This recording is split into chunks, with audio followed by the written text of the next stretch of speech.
Welcome to Real Flix Reviews, like a book club for people who hate reading. This week's our theater picks. We picked X-Men Apocalypse, made in 2016, the pilot of Preacher, and we bring you movie news. This week we have Jonathan Charney, James Stevens, and Ryan Preston.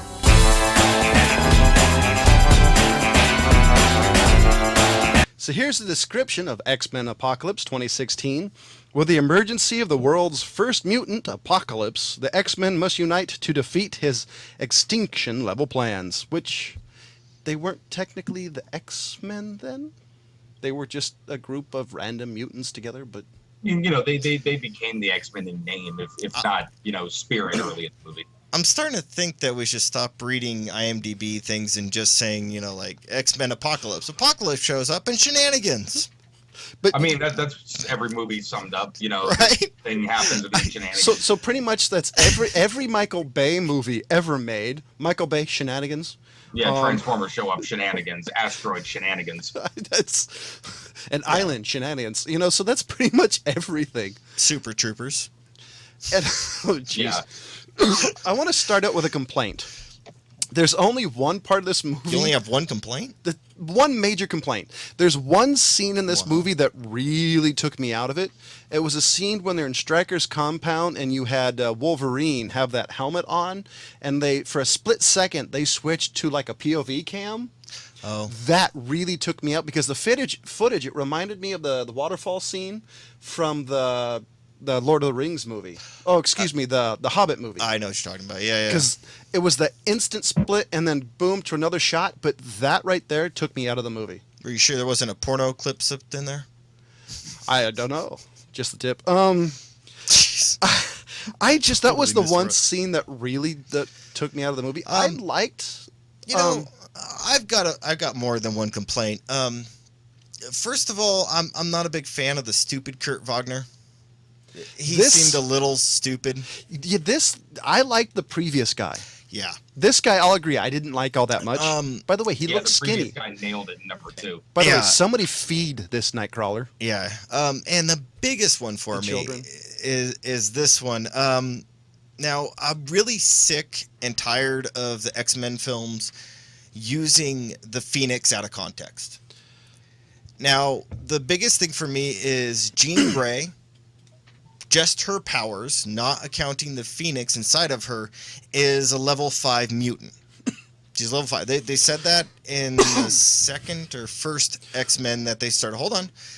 And what that actually means on the power scale is that she's an an alpha level mutant by this score. When she has the Phoenix inside of her, she's an omega. Xavier and Magneto are only level 4s. The only thing I could think of is, at least, for one, this is a different universe because the way they did it, it's the same.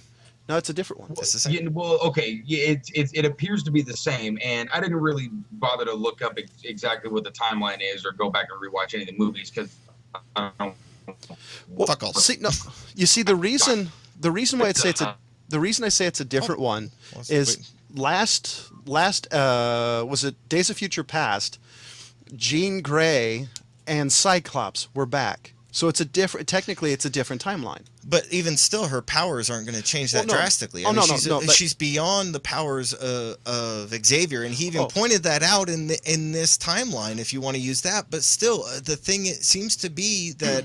All of a sudden, they're just throwing in the Phoenix, and it's completely out of context, and they're not even going to be using the material of it. Well, see, this Phoenix is a completely separate entity than Jean Grey. Well, at least Phoenix was something that happened to Jean Grey at a certain point in her life. Yes. It wasn't like this thing that she could really call upon. Exactly. No, that's I agree. What I'm saying. It's a separate entity from her. I don't know why they keep on throwing her in as all of a sudden she has the Phoenix power. But on the positive, they actually got it a lot closer when they did it in the original 3, in as much as she sort of became Phoenix and ceased to be Jean Grey. As far as the actual story goes, though, I mean, it's sort of semantics. See, it's just pissing me off that they just keep on throwing it in. I know what you mean, dude, but we're never going to see the Phoenix saga the way that it was in the comics. This one didn't bug me as much because at least because allegedly, and I don't know if it's true, they're going to do the Dark Phoenix saga, and allegedly I was wrong. Shit. Are they going to do the Bald Phoenix as well? I don't know. Do you even know what I'm talking about? No. See, the best thing about this is there'd be a way in the next one to describe that she is in slight control or agreed with her motives, or you could easily say along that lines to be at least a little bit forgivable. The last one, in my opinion, wasn't. The last usage, in my opinion, was absolutely horrible. Are you talking about the third of the original X-Men trilogy? That I to agree. me was unforgivable. That one was completely horrible. This one here, at least it was bad. This one here, at least it's on the forgivable level of. You just have a crush on Sansa. Who? Sansa. Is that the chick who played her? Yeah, Sansa Stark. Oh. Huh. Should ask her how Tony's doing. What the shit that meme? I still like the switch here. I still like James McAvoy, and Michael Fassbender. I actually liked everybody in here. I'm a big fan of Evan Peters as Quicksilver. Jennifer Lawrence. I was very happy they kind of did the same thing. Jennifer Lawrence's Mystique. I like it. I like it, but it's kind of she's done too much, and I've just seen too much of her lately. She's starting to get to me a little bit, but what sites are you getting on, John? Well, because she's been in all the was it the Catching Fire? She's been on a lot. But yeah, I love the cast of this movie. The only thing, I'm getting a little bit of superhero syndrome. I'm getting a little burned out. I think everybody's getting a little burned out. It's like at least 8 movies a year have some superhero theme. And it's going to get worse with next year. Allegedly the DC's Justice League is coming out. Okay. I mean, seriously, I wonder what this is going to feel like in 20 years, looking back and then being like, all of a sudden, all we did was make comic book movies. Yeah. Like, you look at the history of film and the plethora of shit you had, really everything after slapstick, it started to just really spread out. I mean, the types of stories and things that you'd see, and then it's all comic book movies. You know what? It's just the strangest thing. We're gonna look back and look at it on a chart, and it's gonna look like Marvel and DC just took over the world. You know what I'm waiting for next? After this, I bet it's gonna be video game movies, and I can't wait to watch Powerpuff Girls. I can't wait to watch Tetris the movie.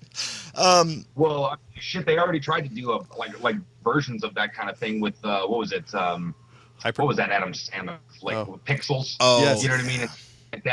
They're already doing that in a real, Who Framed Roger Rabbit? Let's collect all of them together into one movie.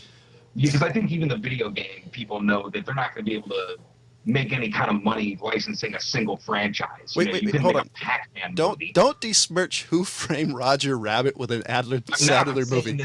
That's actually sacrilege. You had so many different licensed characters all coming into one thing. Oh, yeah. Well, no, totally. So I wanted to throw in something because we did kind of a big comparison, look at Evan Peters as Quicksilver last time in the way that they did the kind of slow motion feel of this. Yeah. I think they actually stepped the game up on this one. No, they What did. do you guys think? I mean, I really was impressed on this one. No, I agree. I really liked the last one was good, but this one, I thought it was even better. I thought it was a little cleaner. I've always been a big fan of Quicksilver. Quick side note, apparently people don't know who Quicksilver is because I got a text message from a friend saying, why is the Flash in this movie? Oh, shit. And the only reason I want to say this is Marvel and DC borrowed a lot from each other. Mm-hmm. Check out the Submariner, for example. So there's only so many ideas ideas that you can have. So you're going to have crossover. So how many superheroes fly? A lot. Let's just put that out there. There's always going to be the different versions with just really subtle variances. And then obviously the reason that they're able to do that is you can have 800 superheroes fly. A bunch of them have super speed. I mean, if you ever just look at a list of powers of all these superheroes, it's usually the usual suspects shit. Yeah, but so many have telekinesis. Yeah, exactly. The reason that they stick around is the characters are actually good. The backstories, the depth of them that they've gone into over the years. Well, I look at it this way. I like the Flash, but I'm also a fan of Quicksilver because they're different. I think Quicksilver, they're not the same person. I like Quicksilver better because at least he has a little bit of a better backstory. At least better stories involving his dad and his sister. And that was the other thing I was going to say. Where the hell was the Scarlet Witch, man? I've been waiting for her forever. Was the girl who was killed, was that supposed to be the Scarlet Witch? No, I don't think so. Because I did want to say that was one of my favorite. I looked through the cast and didn't see it. There was Jubilee. I did want to say that was my favorite moment of the film. You had the point where Magneto was trying to just live a life, wanted to give everything up, and then, shenanigans happened. I loved the whole scene. I loved seeing that character be happy, then everything taken away from him. And yeah. That, as cruel as that is, that was an amazing scene. You actually added depth to a character that's kind of one-dimensional.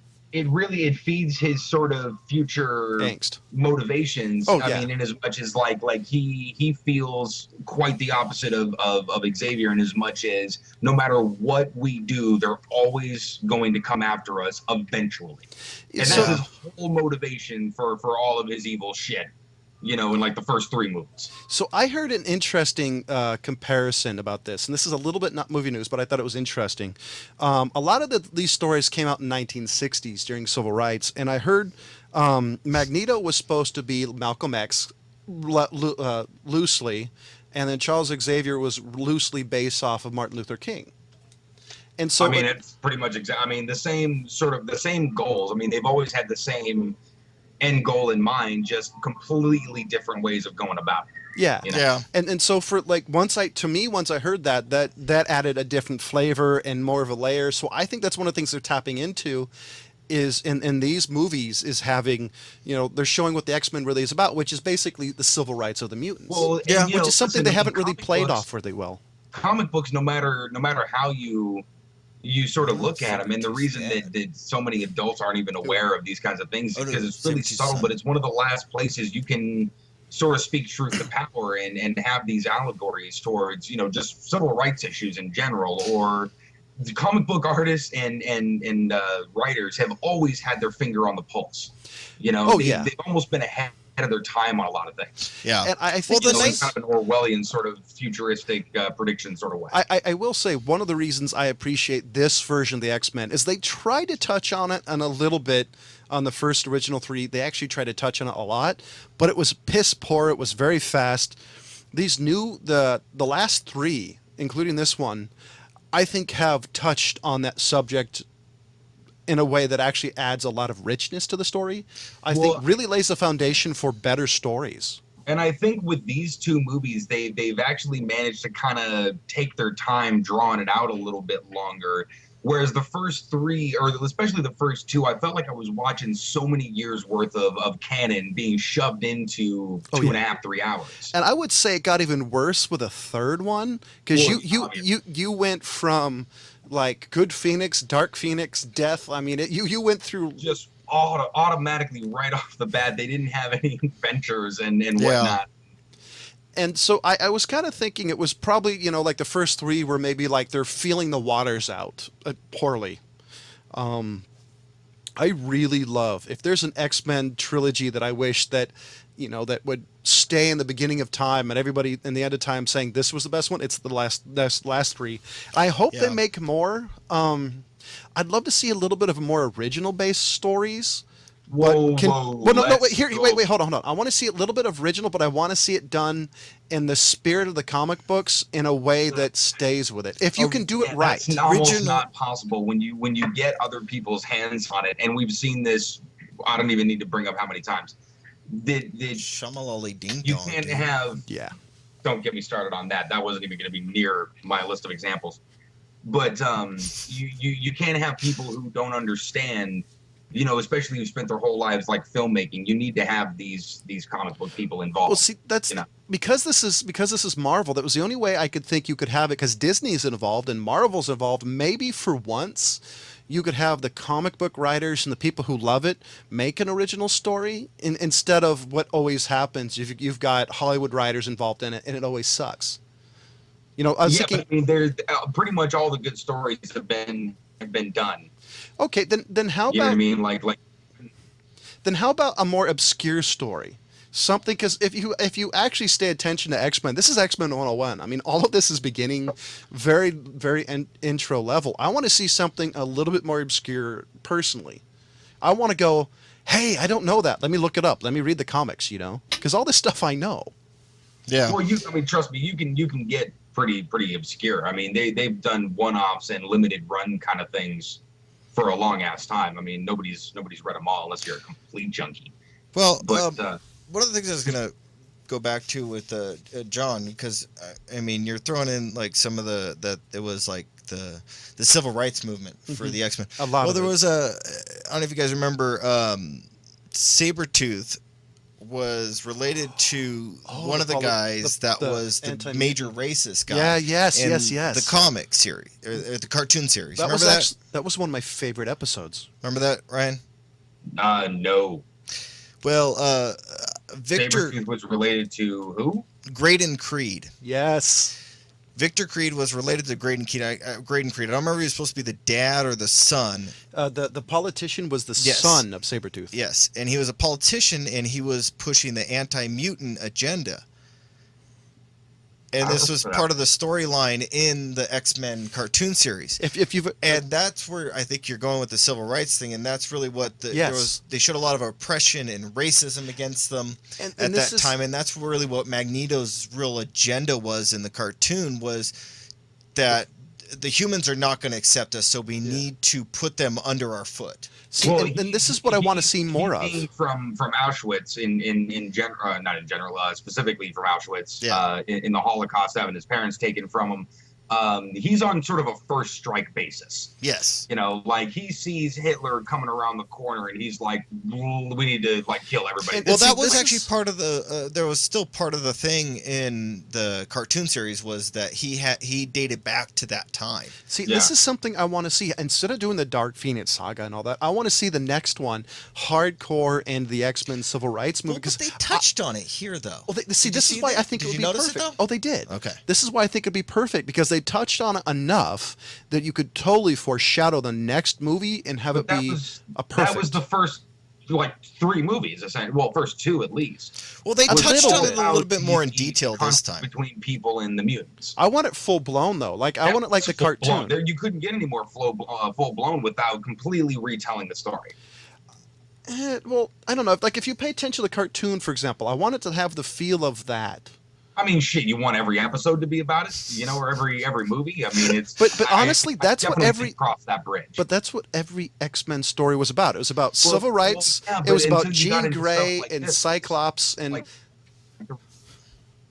the reason I really like this movie is because they went right for Apocalypse and didn't play it down one bit. They freaking nailed Apocalypse. No, I agree. I totally. So, what do you give this movie, Ryan? Oh man, I mean, aside from, you know, just slight quibbles and things like that. Shit, I mean, the cast was so damn good. It was. I like the cast. I mean, it's one of the better comic book movies that's come out in a while. I definitely agree.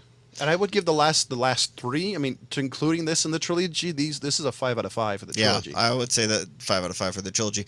My only holding back on that is because I'm not sure if they're going to tie in Weapon X with this universe. It seems like they are.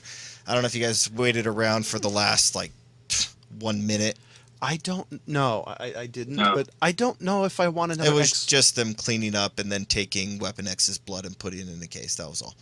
I don't know if I want another. Besides Old Man Logan, I'm done with Wolverine movies because the last 2 have sucked. Let me repeat this. They sucked. Yeah, I think the world agrees. Even M. Night Shyamalan was like, wow, that was bad. No. So what do you give it? I agree with you guys. I think this one deserves a 4. I think if we put it together as a trilogy, this is a 5 out of 5 on the trilogy. Seal it up. Be done with X-Men.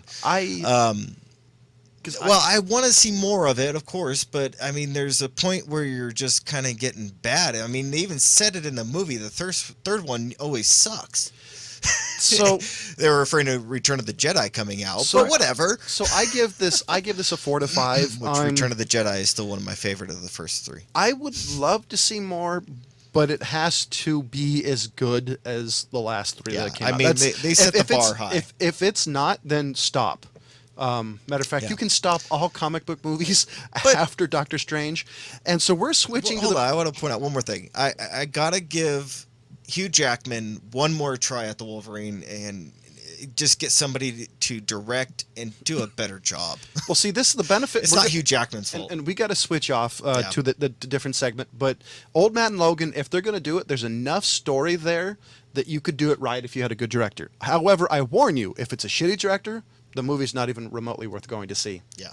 So we're going to switch off to the pilot of Preacher, and that's James. So this one, the basically the premise of it is a preacher heads out on a journey to combat the supernatural evil that just decimated his Texas town. That's a load of shit. That's not what happened. But by the way, this reminds me of Almost Human, but a little bit more humorous. Yeah, I actually liked Almost Human. Honestly, I was kind of sad that it didn't continue. I love the scene where the guy got his arm broke by the preacher. Yeah, there's a lot of good stuff here. They have a lot of ways to go with this one. Yeah, I could see that. But I mean, I'm willing to continue on. Ryan, did you get a chance to watch it? I did, and yeah, I'm definitely in. And sort of brings me back to just characters, man. I mean, the way they introduce all the characters while still telling the story, it's good storytelling. Yeah, I want to throw this out though, and it's interesting as shit. I mean, in the pilot episode, open your heart, Ryan. I think what they did that it kind of had a feel of, and somebody could really grasp on this. What is at times it felt a little disconjointed, but they tied it together. See, so I think they did. So I think they were successful. I mean, first of all, hold on a second. I gotta say, one of my favorite cold openings ever. Yeah. The first 30 seconds, I'm like, shit, am I watching the right show? Yeah. Well, see, when I first when I read the description of this movie, and it wasn't that one, they made it to be more comical. Okay. The description, maybe there's a thing of the series. On the description I read about it. I read on the pilot. And I went in going, oh crap, this is going to be a bad show. Because I don't really like comedies. But I watched this, and I'm like, ooh, I got to see the second episode, because there were parts of this movie this TV show that you could see it'd be good. Like, he told that guy to be honest and open your heart, and he stabbed himself. And by the way, I love that old lady's face. There's a potential for a great series. I think it was just enough intrigue. Yes. And just enough exposition and to really want to keep you going. I mean, obviously pilots are made to drag in an audience, but if they could do that on every episode, I think I'd be hooked. Oh yeah. Well, I mean, obviously it's gonna settle into sort of a groove, but I think they set up, some good long arcs, I liked the Irish guy. Yes, the Irish vampire. Yeah, I liked him. I thought that was a great addition into it. I'm wondering how they're going to go with the lore, because, I mean, even with his umbrella that didn't work, and he's like, I don't even know how to explain how he was in that crater.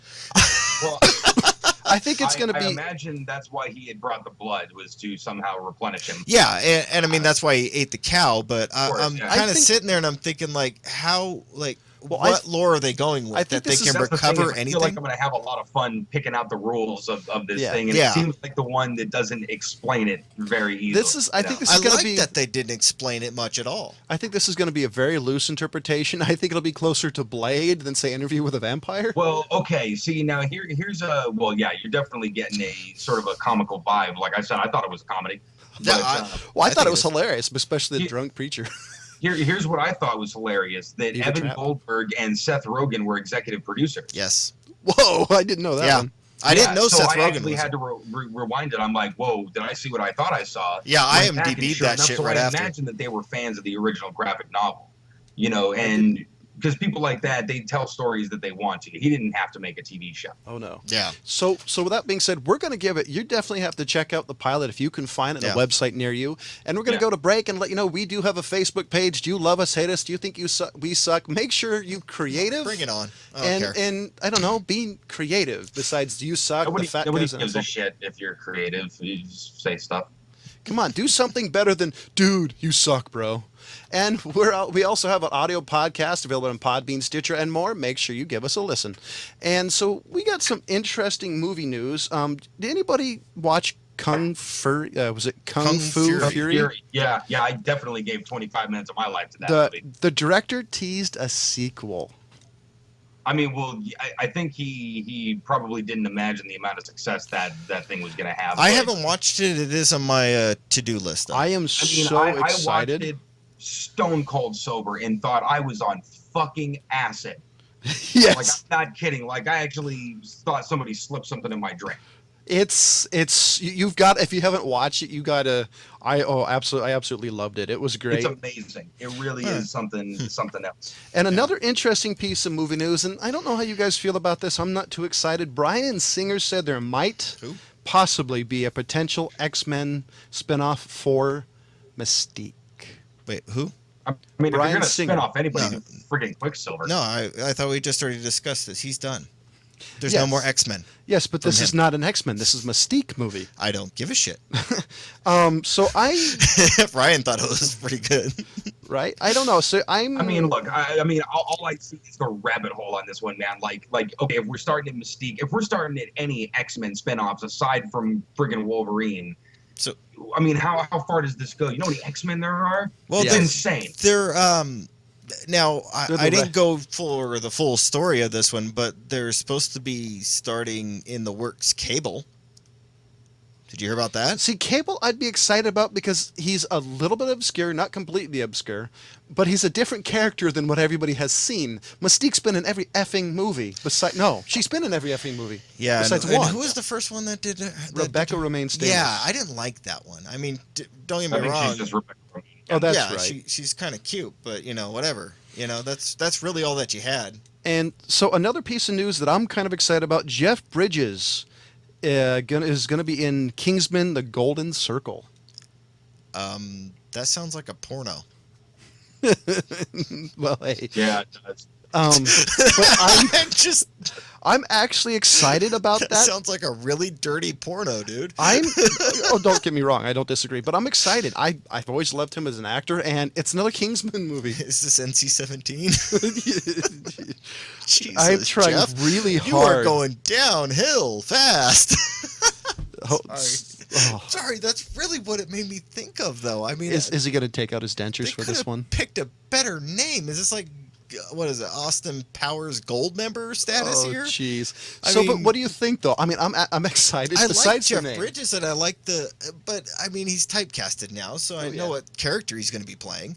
So, and another bit of movie news: Jesse Eisenberg is pretty much confirmed he's going to be the Lex Luthor in the next movie. So, what do you think? The Joker's making a comeback. I don't think I'm going to waste my time on another Superman movie. Is it Superman Batman mix again? My thought, this is probably going to be in the Justice League movie. That's the only way I could see him coming back. Because I'm not going to watch a Superman 2. The problem with that universe, the universe that DC has created is not on par with the universe that Marvel has done with the Days of Future Past cast. I mean, Marvel's like up here and DC's like kind of down here type thing. It's not evenly set. I don't think it's... And I think part of this has to do with the cast, the way the director went with Lex Luthor. I think the Superman with George Reeves was better. By the way, if the you don't TV show? Yes, the old one, black and white. Wait, shit. I actually think I think like Gene Reeves. Hackman did a better version of Luthor than this kid. Well, hold on a second. Don't disparage the name of Gene Hackman, by even implying that his is bad also. Gene Hackman played a great Lex Luthor. You know why? Well, one, He's was a good Gene actor. Hackman. Two, because they actually wrote him as what he is a real estate tycoon. Yeah. And I agree. And I'm not disparaging him. I'm just saying that the only other reference point we have for a decent Lex Luthor is Gene Hackman. Nobody's really done it any better than that except for the cartoons. I mean, yeah, seriously. In my opinion, the gold standard is the cartoon from. I'm gonna switch off because we're running out of time. So this is definitely gonna be a discussion for another episode. Cutting us off. So I got another episode where we argue about comic books. So, yeah. Hey, that's pretty much all they're making, so you got to pick your poison here. So, did anybody watch the trailer for the Doctor Strange movie that was in front of this? The full-length trailer? I missed it. I want, if you guys want to see it, I want you to check it out and tell me what you think about next week. And the other one is, they're making another Tarzan movie. Now, Yes, this one I know doesn't about have this. Casper Van Dien, so it already has a plus. What do you think? Have you seen the trailer for it? I have. I think it's worth giving a try. I think I pointed out that Eric Norseman was in this, right? Right. Yeah. I'd definitely be interested to see what his interpretation. I think I do recall you saying that, though. Yeah, and I'm pretty certain it's the legend. Yeah, Alexander Skarsgård is playing Tarzan in this one, and that is Eric Norseman from True Blood. Right. So Now, see, these I kind of give sort of a general Hollywood pass because these were franchises from back in the day. I mean, these were already meant to have, 10 movies. Does this mean they're going to bring back the Phantom? Or the Shadow? I mean, if they do it better than the one with Billy Zane. Honestly, it's not hard. Yeah, no. As long as it's not the Sci-Fi Channel, it would be difficult. And another one I didn't know they were remaking, and apparently this is going to go on with those dinosaur movies, is Ice Age Collision Course. Comes out on the 22nd of July. Yeah, I knew they were pulling this out. I respectfully submit, what's it called? Zootopia, if you're trying to check out a good... Yeah, I'm waiting for the sausage movie or whatever the hell that one was. Well, yeah, that's not one you want to take little James to. Yeah, it is. That's a good point. This is you. Yes. But check out Zootopia. That movie had rolled. I mean, I have him watching Animaniacs a lot. Yes, but that's good for all ages. So when he learns how to speak, he'll laugh his ass off. But he'll figure out why everybody's laughing. And I'm talking about the big James, by the way. So I'm kind of excited, I guess, maybe, possibly, about some of the new movies coming out. The only one I wish would die, and die hard and die fast, is the new Ghostbusters. Ghostbusters. You can't even say Ghostbusters. No, I'm so pissed about them remaking this movie. You can't say it. I know we've talked about it a little bit. Have any of you guys seen the full trailer? No, because I am not watching it. You got to watch it because No. The reason why is because it's so bad. Actually, wait. I think I've seen at least like almost all of it, and then I turned it off because it was so horrible. No, I realized the original Ghostbusters was a comedy, but they tried. They're not trying in this movie at all. Yeah. Wow.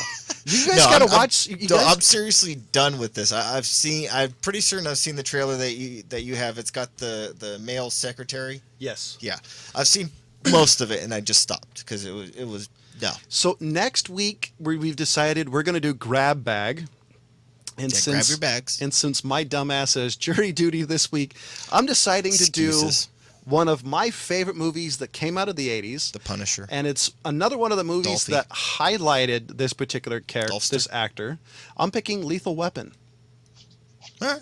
The original Lethal Weapon. That's kind of what the Lethal Weapon is. Somebody could pick 2, 3, or 4. You never know. There's different titles to it. This is Lethal Weapon. 2, 3, or 4. So I'm picking the original Lethal Weapon, in my opinion, the best Lethal Weapon movie. Oh, come on. Number 4? Really? Wasn't there a number 5 too? No. It was only number 4. There was a number 4. Number 4 was the one with Jet Li where he removed the slide with his hands. And so, what are we doing for the television episode? Well, so we're gonna step out of the normal network boundaries that we've never really been constrained to, and we're gonna go for this is a PlayStation television show. It is called Powers, and we're gonna be doing the pilot episode of that. It's under pilot for you really stupid people, but yeah, the TV show is called Powers. And so, jeez, I gave X-Men Apocalypse a 4 to 5. James gave it a 4 to 5. Ryan gave it a 4 to 5. Another rare, we kind of agree. Yeah. Besides some minor sticking points, and we go hope watch Preacher. Go watch Preacher. It's hilarious, and as always, but we don't have a podcast or iTunes or Stitcher. Thank you for watching.